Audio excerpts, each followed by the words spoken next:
After years of planning, Colin Clark finally got the opportunity in the winter of 2002 to visit and trek through the magnificent Sahara Desert. Earlier today, I talked with Colin about the trip and recorded this interview. Colin, thanks for taking the time to talk with me about your recent adventure. Tell me, how many days did the trip end up taking? It wasn't one of the easiest things I've ever done, let me assure you. Even with the assistance of my 2 travel companions, it was more difficult than I had expected it to be. Let's see, the first day was the 3rd, the 4th. Yes, we arrived back on the 18th, so all told we spent 14 days trekking through and around the Sahara. Although it only got really difficult after the 3rd day. Out in the Sahara you can forget about your nice comfortable bed. Try as I might, I couldn't get comfortable at night, so after day 3 I was feeling weary from lack of sleep. Fortunately, that changed after a few days, but those sleeping bags took some getting used to. And how did you travel? Well, most of the trip was either in a 4-wheel drive by land or by river in a type of canoe which the natives call a pirogue. What was the weather like? Winter season is the dry season. In fact, our guide told us that it hadn't rained in winter in 20 years. Out in the desert, people don't even bother setting up a tent. They just jump straight into a sleeping bag. You can imagine our surprise when on day 8 we encountered a little light rain. Anyway, on our first day, and I remember this moment well, the sun had just begun to rise. I was sitting on the roof of the 4-wheel drive photographing some of the landscape. At that very moment, we knew we were going to be in for some scorching weather.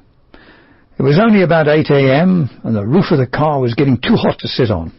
I asked the guide if he knew what the temperature was, and he said it must be at least 85 degrees. That's Fahrenheit, by the way.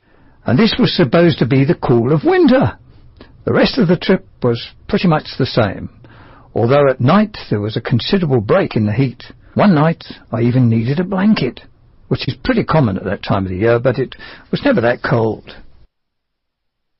Before you listen to the rest of the conversation, you have some time to look at questions 16 to 20. Now listen and answer questions 16 to 20. Highlights. I assume there were many, but are there any moments that really stand out above the rest? Yes. I'd have to say the simple pleasure of camping out in nature, especially at night, was a highlight. The light of the moon and the stars was just breathtaking. Not a sound to be heard in the still of the night. I won't forget that amazing experience. On day 12, we arrived at the Niger River, where we had to take a ferry across to Timbuktu. You don't know how uncomfortable a 4-wheel drive can be until you've bounced around in one for 4 days. In most parts of Africa, you have to drive through mud and deep potholes to get around, and this was certainly the case travelling to the ferry. When we got to the river, there were 26 vehicles waiting to board it. Wow. But I'll tell you, finally arriving at the Niger River and getting out of that 4-wheel drive was a much welcome break, which I won't forget. The ferry itself was built to hold 5 vehicles and was supposed to take an hour and a half to make the return trip.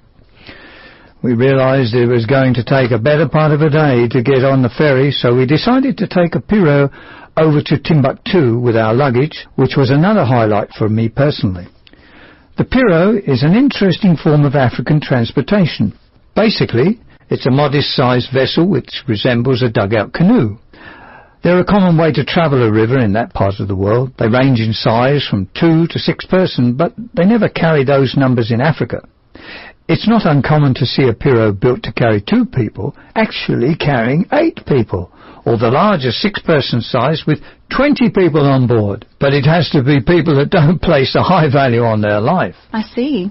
Most of the pirogues are propelled by hand, but a few have motors. There's a larger canoe that they call a pinnace. These are actually quite large. Almost all the pinnaces have a motor and are used mostly for freight or cargo. I'd have to say that I'm very pleased to be safe at home.